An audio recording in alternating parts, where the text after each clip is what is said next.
Allium cepavar, atau lebih dikenal dengan bawang merah, merupakan tanaman yang berasal dari daerah Asia Tenggara dan Tengah. Lewat kolonialisasi, bawang merah juga akhirnya menyebar di Eropa hingga ke daratan Amerika.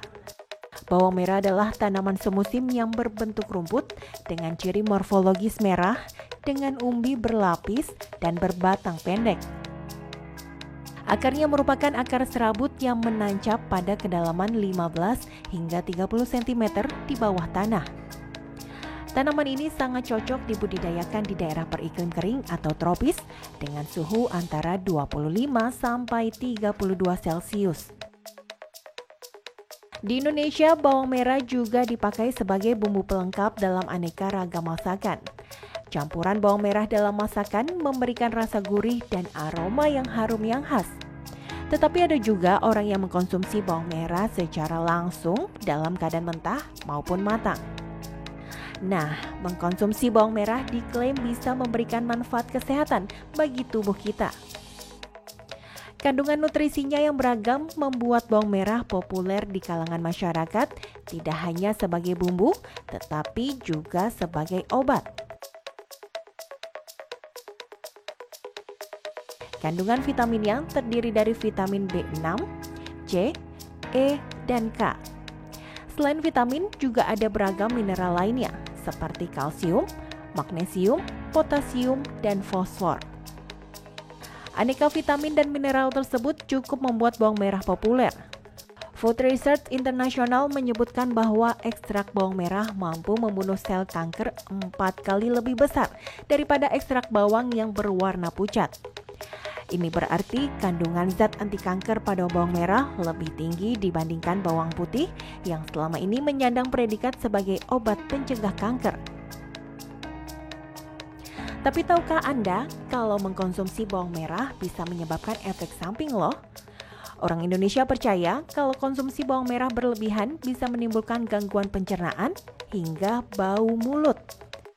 Benarkah demikian? Saksikan jawabannya di Ayo Hidup Sehat kali ini.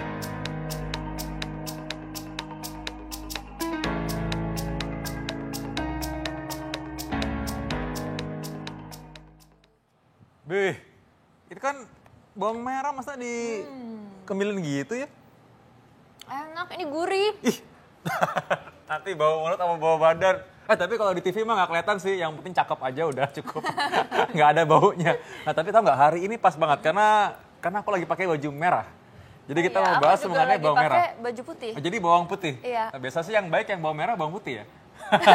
Ya udah, oke deh. Langsung aja kita panggil narasumber kita hari ini, Dr. Tulus Satriasi, spesialis farmakologi klinik. Halo, selamat siang.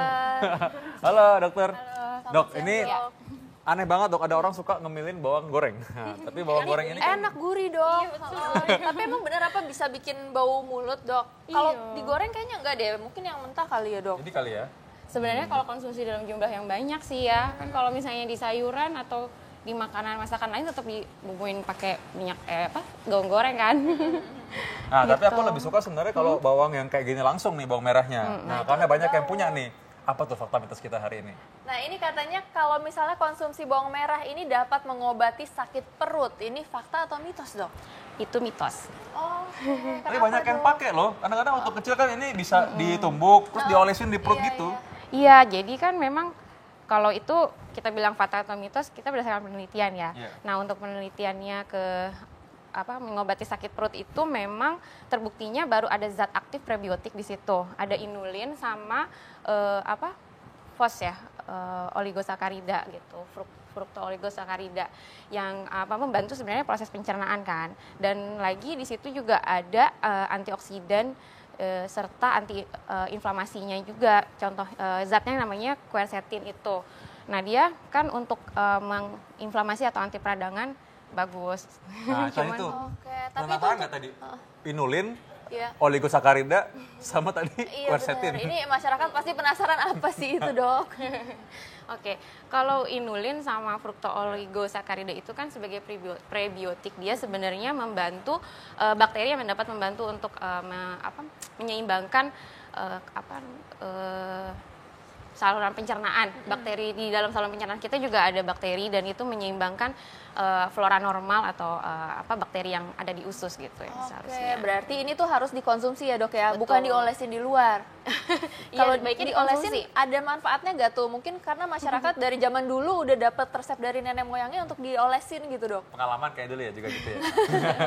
Sebenarnya belum ada penelitiannya yang jelas untuk diolesin aja. Biasanya sih emang dimakan, dikonsumsi. Jadi bisa dalam bentuk gelundungan biji gitu atau dia dalam bentuk bawang goreng gitu ya. Intinya dalam masakan sebenarnya kita udah dapat manfaatnya gitu. Cuman kalau misalnya untuk dioles kan biasanya ditambahin kayak minyak telon atau minyak kayu putih. Jadi ya mungkin itu yang membantu juga ya. Nah, kalau pasienku Dokter Sila, mereka tuh suka takut kolesterol. Karena itu mereka beranggapan bahwa kalau misalnya konsumsi bawang merah ini dapat menurunkan kolesterol. Mitos atau fakta? Mitos. Mitos ya. Iya, Kenapa penelitiannya masih terbatas banget. Jadi penelitian yang pada manusia bahkan udah dibandingkan dengan obat yang standarnya untuk kolesterol yaitu simvastatin. Nah itu masih lebih baik simvastatin dibandingkan sama bawang merah aja gitu. Tapi untuk yang pada binatang dia memang bisa ada zat-zat yang untuk menurunkan si kolesterol itu. Oke, berarti intinya kalau misalnya udah ada kolesterol harus tetap minum obat ya dokter Vito ya. Ya kalau emang sudah harus minum obat, jangan takut. Ya. Oke, Tapi ada lagi teman kolesterol tuh. Tahu nggak? Ini katanya nih bawang merah ini dapat menstabilkan tekanan darah. Fakta atau mitos dok? Mitos. Mitos, lagi-lagi Iya, mitos. Kenapa ya. dok? Sebenarnya sih untuk menstabilkan tekanan darah ini berhubungan juga sama yang kolesterol. Karena itu di situ lebih ke penyebab dislipidemi atau kadar lipid yang dalam darah, kadar lemak yang berlebihan ya, tentunya lemak yang jahat gitu. Nah ini kalau yang untuk tadi menurunkan tekanan darah belum benar-benar pasti di penelitiannya di situ, baru ke menurunkan kadar lipidnya aja. Oke. Jadi orang nih kayaknya kalau pikir-pikir kalau makan sate itu kan katanya penuh kolesterol dengan dagingnya ya. Iya. Tapi mereka itu pakai bawang untuk mengurangi terhindar dari kanker katanya gitu. Karena itu kan katanya asapnya banyak. Nah itu mitos atau fakta? Itu fakta.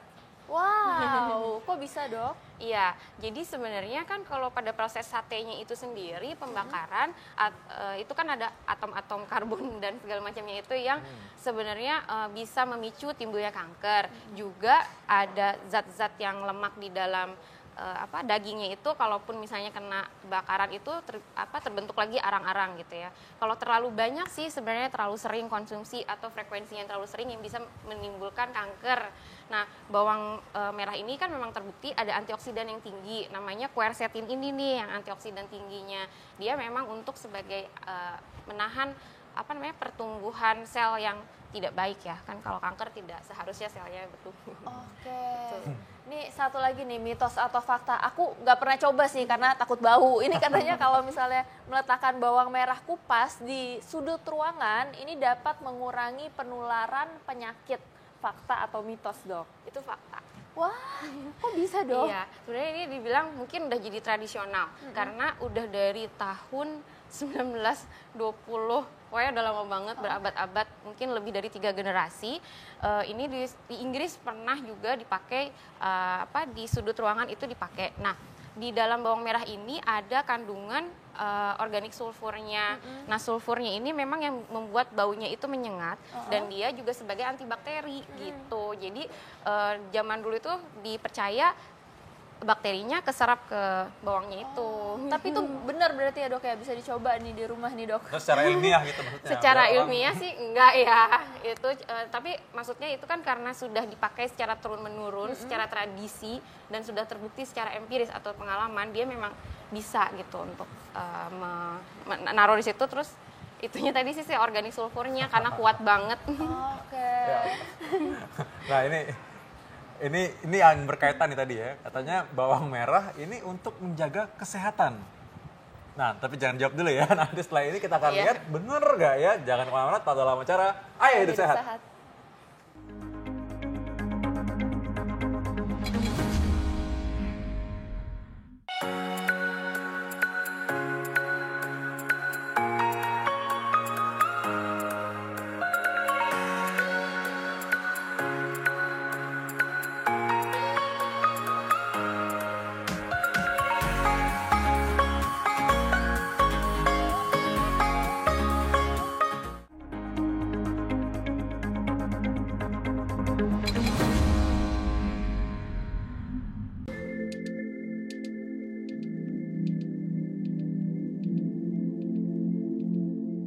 Bawang merah termasuk tanaman bumbu yang banyak dimanfaatkan bagi manusia. Masakan terasa kurang sedap bila tidak dilengkapi dengan bumbu dapur yang satu ini. Nah, produk olahan dari bawang merah pun cukup bervariasi, sehingga prospek bisnisnya produk olahan bawang merah masih sangat terbuka. Contohnya bawang goreng. Produk olahan bawang merah ini tak hanya dapat memperkuat aroma, tetapi juga berfungsi sebagai penyedap rasa masakan. Bawang goreng sebagai penyedap masakan memang sudah cukup dikenal luas oleh masyarakat. Pembuatannya pun tidak sulit dan termasuk dalam kategori usaha kecil menengah yang tidak membutuhkan modal besar. Usaha bawang goreng ini juga bisa dilakoni di rumah dalam bentuk usaha kecil rumah tangga. Lantas bagaimana sih jalannya proses produksi pada industri rumahan seperti bawang goreng ini? Adakah manfaat kesehatan dari produk olahan bawang merah ini? Mari kita lihat langsung di lapangan bersama tim Ayo Hidup Sehat.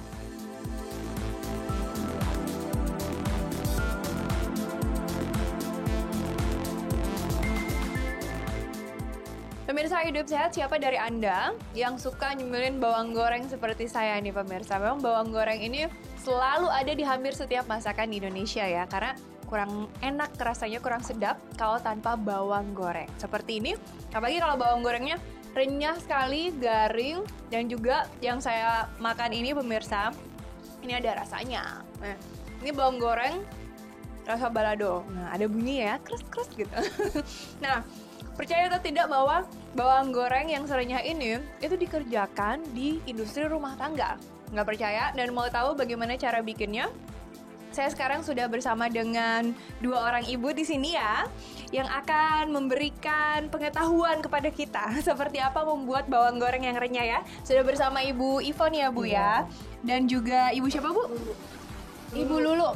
Oke, Bu Ivoni dan Bu Lulu, ini apa aja sih bahan-bahannya untuk membuat bawang goreng renyah? Apa aja nih Bu bahan-bahannya? Bahan-bahannya bawang merah. Terus apa lagi Bu? Terus kita pakai tepung terigu. Dan untuk rasanya kita pakai 5 rasa. Ada jagung bakar, keju, sapi panggang, balado, dan ayam bakar. Nah, kita mulai prosesnya Kita bisa mulai ya? prosesnya. Oke, nah ini pemirsa sudah dikupas nih bawangnya yang tadi ya masih utuh, kemudian sudah dikupas. Sekarang ini Bu Lulu dan Ibu Ivoni lagi iris-iris bawang. Biasanya kalau sehari itu bisa memproduksi berapa bungkus? Omsetnya menjanjikan nggak sih Bu? Ya, Alhamdulillah ya. Berapa aja terima, alhamdulillah. Oke, biasanya kalau dalam 1 kilo itu Iya. menghasilkan berapa bungkus? Kurang lebihnya 10 bungkus. Sekarang langkah selanjutnya setelah diiris, dimasukin ke dalam tepung supaya renyah ya. Ini diaduk-aduk dulu sampai tepungnya lengket di bawangnya semua. Nanti setelah ini apa Bu? Goreng. Digoreng ya. Nah, ini boleh langsung semuanya sekaligus. Sebaiknya sih jangan. Oh, sebaiknya Nanti jangan. terigunya masuk semua. Kalau proses penggorengan ini biasanya makan waktu berapa lama Bu? 10 menit, 15 menit. Kalau warnanya udah agak coklat, sedikit kuning mengarah ke coklat ya, Iya. udah boleh diangkat ya berarti ya. Iya. Daripada nanti kelamaan di penggorengan malah jadi gosong dan rasanya juga jadi nggak enak ya. Nah, ini saya cicipin dulu ya Ibu ya. Nggak sabar bawangnya soalnya seger. ini baunya udah enak banget pemirsa nih. Bawang goreng original ya Bu, belum Original. ditambahin apa-apa.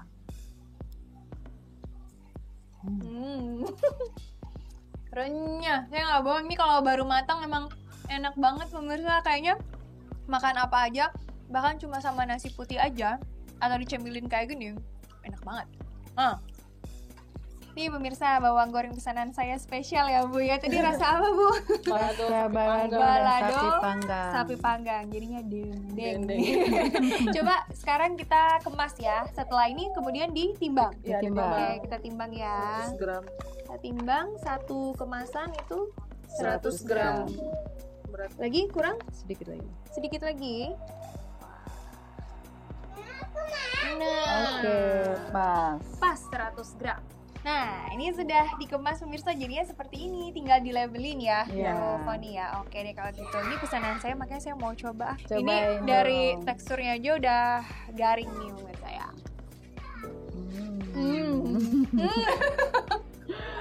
Enak Bener nggak? deh, ini kayak Pakai bukan nasi bawang enak ya? goreng.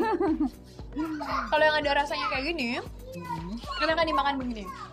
dibandingin dicampur dengan nasi gitu ya. Kalau yang original mungkin enak ya. Jadi saya mau pesan yang original juga nanti untuk dibawa pulang untuk makan pakai nasi di rumah dan sambal ya kayaknya. Sambal, nasi anget sama bawang goreng. Lauknya boleh apa aja. Nah, pemirsa untuk Anda yang mau juga mencoba bikin sendiri di rumah, sebenarnya caranya cukup mudah. Atau yang mau coba-coba bisnis, mungkin bisa juga mengikuti jejaknya Bu Ivoni ini ya. Kita kembali ke studio.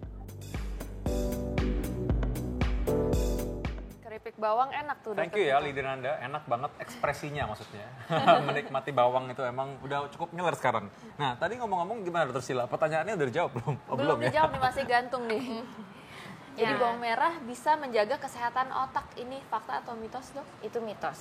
Oke, Iya. kenapa, Dok? Nah, kalau yang ini belum, penelitiannya memang belum dilakukan, baru penelitiannya sampai tahap yang menurunkan LDL ya atau lipid itu untuk resiko ke arteriosklerosisnya gitu. Jadi mungkin kan maksudnya untuk kesehatan otak itu dari kolesterol juga ya berhubungan kan. Ya, masih belum ada penelitian yang jelas ya. Nah itu berikutnya nih. Sebelum kita fakta atau mitos berikutnya nih, coba secara singkat aja nih, daun bawang ada gunanya nggak nih? Biasanya sih emang dibandingin kan jenis bawang-bawangan itu ada bawang putih, bawang daun bawang ya, atau bawang bombay, terus bawang merah gitu. Nah memang ada penelitiannya yang dia ngebandingin antioksidannya, antiinflamasinya, termasuk kan di bawang ini juga tetap ada kalorinya, ada seratnya kayak gitu. Kalau misalnya untuk mengobati masuk angin nih, masyarakat masih percaya kalau itu fakta. Itu sebenarnya mitos atau fakta tuh, Dok? Masuk angin mitos ya. Mitos. Kalau keluar angin gimana? Keluar angin. Itu Jadi yang kentut. bahaya selain masuk angin doang nggak merugikan masyarakat. Nih kalau keluar angin merugikan masyarakat. Bau ya. Nah berikutnya kita masih punya fakta atau mitos lagi. Kira-kira yang berikutnya kalau misalkan bawang merah ya. Nah bawang merah ini selain dapat terhindar dari penyakit tadi bisa bikin terhindar dari sembelit. Mitos atau fakta? Fakta. Itu fakta, iya. Nah gimana caranya supaya bisa terhindar dari sembelit tuh? Iya, soalnya dalam satu siung bawang ini dia sudah ada seratnya juga. Bahkan penelitian ini kan udah dikulitkan nih kulit bawangnya. Sekarang itu lagi dikembangkan supaya kulitnya juga nggak usah dibuang, cuma dicuci, terus udah gitu nanti dimakan. Oh jadi kulitnya juga dimakan? Iya. Gimana rasanya tuh, Dok? Berarti Coba aja coba. Dibersihin dulu ya. Jangan makan sekarang. Gitu. Jadi ini tinggi serat pangannya dan sebenarnya antioksidannya di dalam kulit bawang ini juga lebih tinggi. Gitu. Oke, sebanyak apa nih, Dok? Tapi kalau untuk menghindari sembelit sendiri? Sembelit. Nah, hati-hati juga sebenarnya jangan terlalu banyak.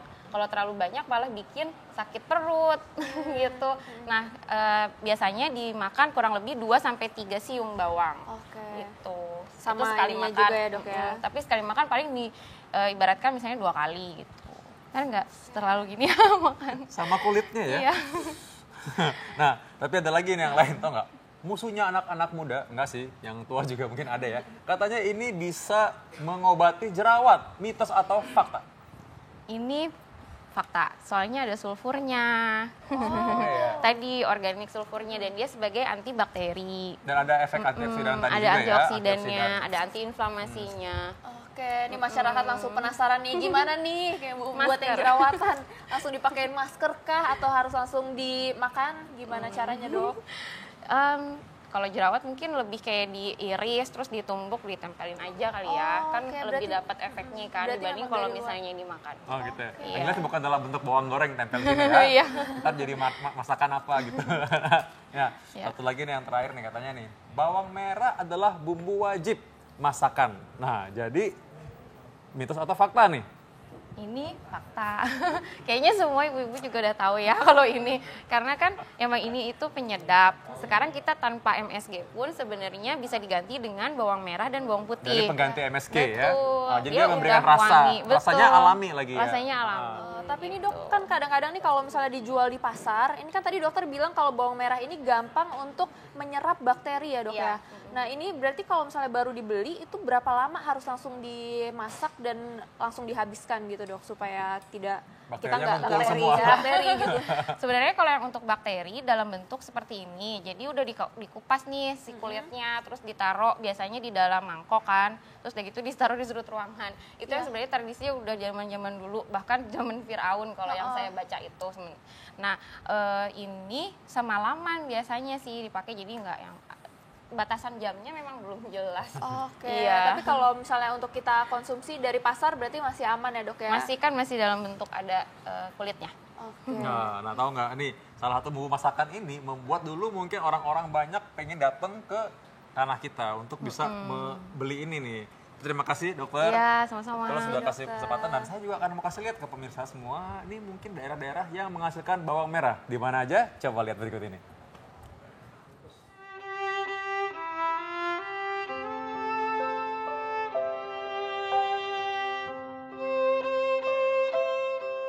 Pemirsa, sejak dulu Indonesia sudah terkenal dengan kekayaan alamnya. Salah satunya adalah rempah-rempah. Contohnya rempah yang satu ini, bawang merah. Rempah yang bernilai jual tinggi ini sering dijadikan bumbu masakan asli Indonesia. Nah, berikut ini adalah daerah-daerah di Indonesia yang terkenal sebagai daerah penghasil bawang merah terbanyak. Di urutan keempat ada Kabupaten Probolinggo, Jawa Timur. Dari data situs resmi Kabupaten Probolinggo, daerah ini mampu menghasilkan lebih dari 60.000 ton bawang merah setiap tahunnya. Selain itu, pemerintah Kabupaten Probolinggo juga terus melakukan perluasan lahan guna menambah kapasitas produksi bawang merah di wilayahnya. Di posisi ketiga ada Kabupaten Bima di Nusa Tenggara. Menurut data yang dikeluarkan oleh Dinas Pertanian Bima, daerah yang terletak di Pulau Sumbawa ini mampu menghasilkan 80 hingga 100.000 ton bawang merah setiap tahunnya. Selain penghasil bawang merah, daerah yang dinobatkan sebagai wilayah terpanas di Indonesia ini juga memproduksi jagung sebagai salah satu sumber pendapatan asli daerah. Peringkat kedua ditempati oleh Kabupaten Nganjuk, Jawa Timur. Dari data yang dikeluarkan oleh Badan Pusat Statistik Provinsi Jawa Timur, Kabupaten Nganjuk berhasil memproduksi 130.000 ton bawang merah setiap tahunnya. Maka tak heran jika Nganjuk mampu mengekspor sebagian besar produksi bawang merahnya ke negara tetangga seperti Singapura dan juga Thailand. Kabupaten Brebes menjadi pemuncak dalam daftar daerah penghasil bawang merah di Indonesia. Sudah jadi rahasia umum jika daerah yang terletak di Provinsi Jawa Tengah ini menjadi sentra penghasil bawang merah terbesar di Nusantara. Daerah yang juga terkenal dengan produksi telur asin ini mampu menghasilkan 300 hingga 350.000 ton bawang merah setiap tahunnya. Sama halnya dengan Kabupaten Nganjuk, Kabupaten Brebes juga mampu mengekspor sebagian besar bawang merahnya ke Thailand.